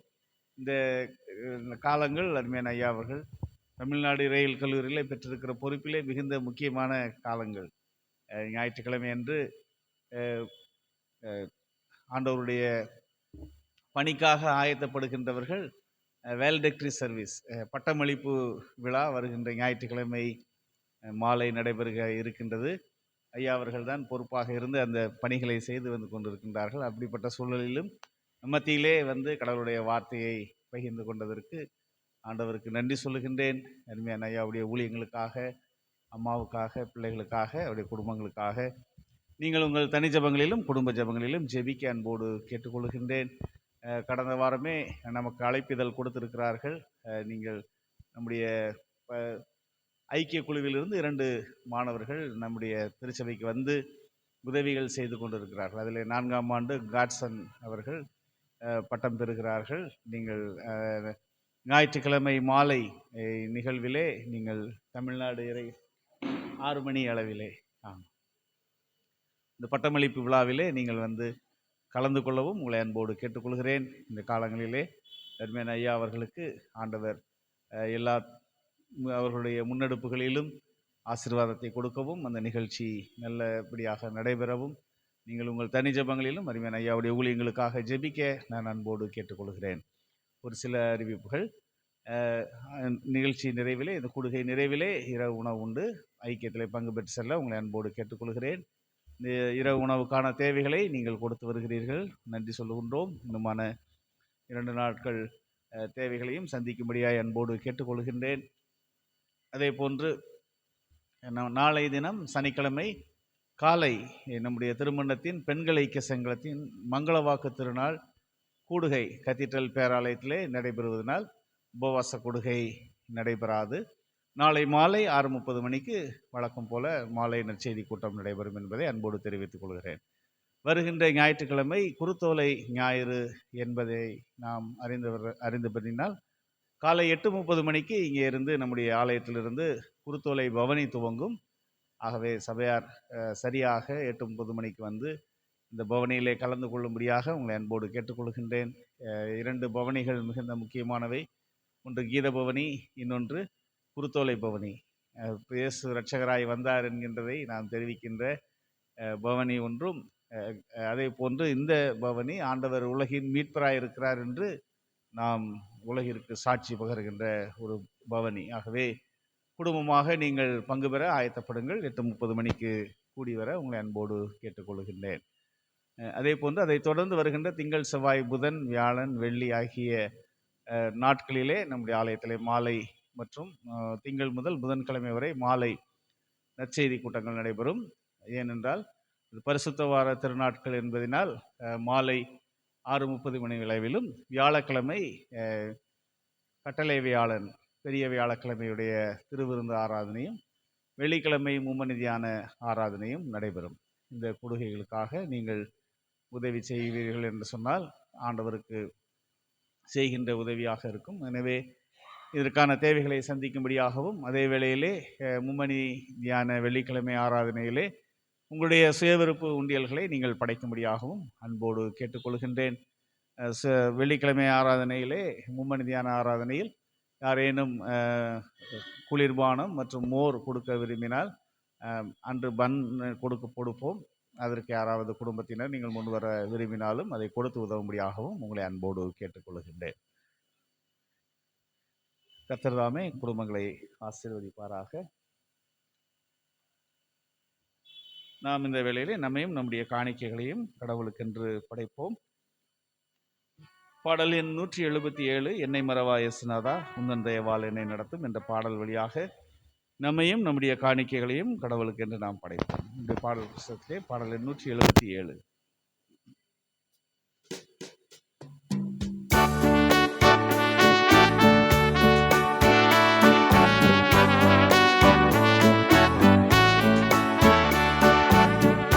என்னை மறவா இயேசுநாதா உந்தன் தயவால் என்னை நடத்தும்.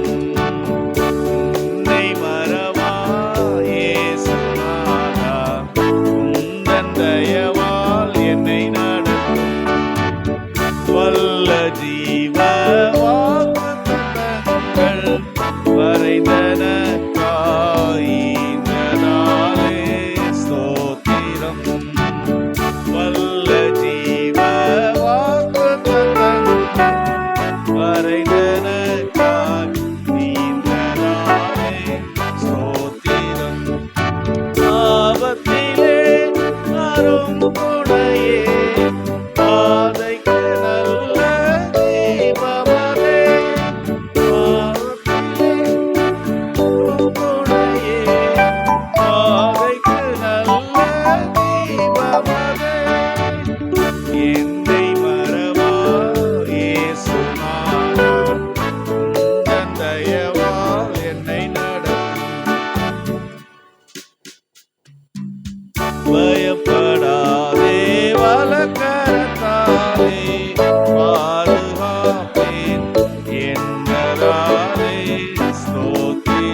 அன்பின் ஆண்டவரே, கல்வாரி அன்பரே, இந்த நல்ல மனமகிழ்ச்சியான தபசு காலங்களிலும் நாங்கள் இந்த இரவு வேளையிலே உங்களுடைய பாதபடியிலே அமரும்படியாய் கர்த்தருடைய அழைப்பு என்ன, உங்களுடைய வார்த்தை என்ன, சிலுவையிலே நீர் எங்களை தெரிந்து கொண்டதின் நோக்கம் என்ன என்பதை நாங்கள் நினைத்து இந்த நாளிலே நாங்கள் மனமாற்றத்தின் பிள்ளைகளாக கர்த்தர் விரும்புகிறீர் என்பதை நாங்கள் உணர்ந்து நன்றி சொல்ல கர்த்தர் பாராட்டின கிருபைகளுக்காய் துதிக்கிறோம் சாமி. இந்த வேளையிலுமே நாங்கள் படைத்திருக்கின்ற இந்த காணிக்கைகள் உம்முடைய ஆசீர்வாதத்தினாலும் உம்முடைய நன்மையினாலும் நீரளித்த பலத்தினாலும் நாங்கள் சவதரித்தது என்பதை உணர்ந்து இதை இறையரசு பரவும்படியாக கர்த்தருடைய கரங்களிலே கொடுத்திருக்கிறோம்.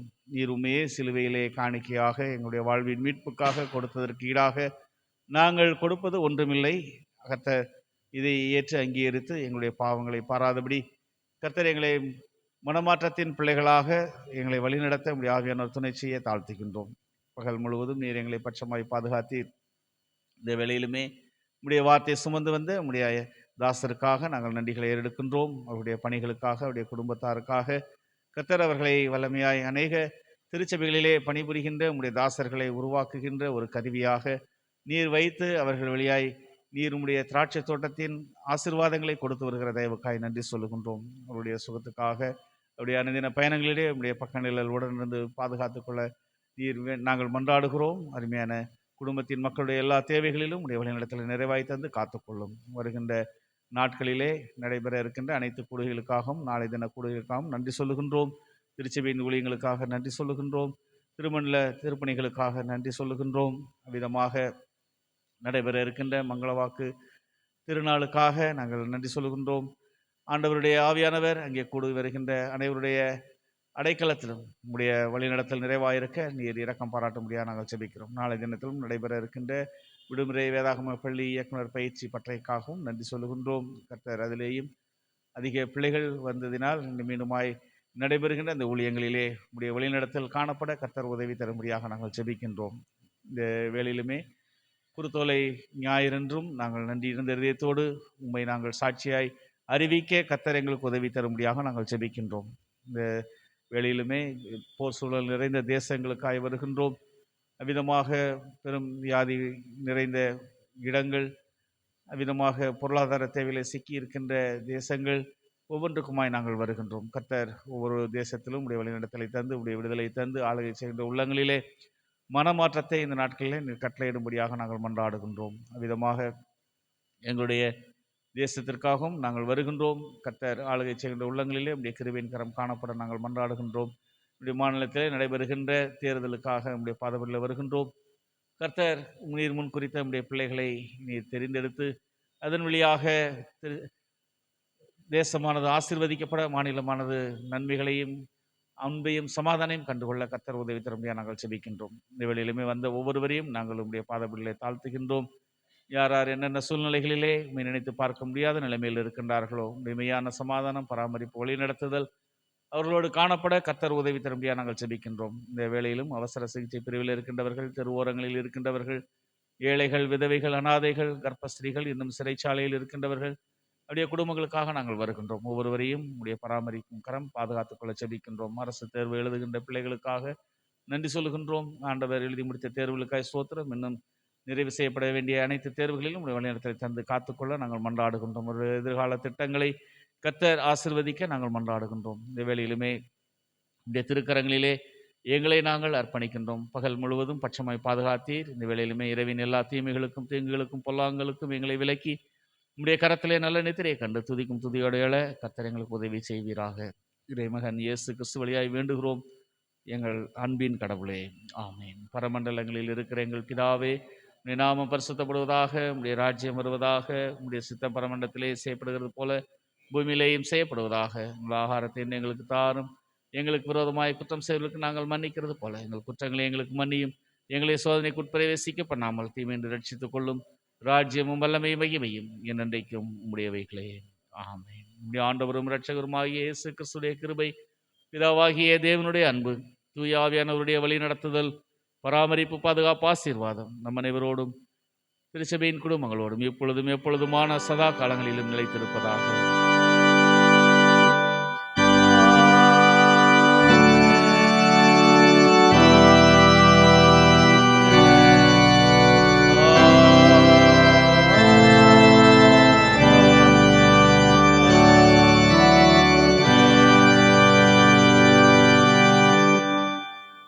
யாவரும் ஜெப நிலையிலே பாமாலை எண் 88 இந்த அருள் காலத்தில் கர்த்தரேவும் பாதத்தில் பணிவோம் முழந்தாளில் என்ற பாடலை நாம் பாடி ஆராதனை நிறைவு செய்வோம். பாமாலை எண் 88.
சேர்ந்து நாம் ஆண்டவரை ஸ்தோத்திரிப்போம். என் ஆத்துமாவே கர்த்தரை ஸ்தோத்திரி, என் உள்ளமே அவருடைய பரிசுத்த நாமத்தை ஸ்தோத்திரி.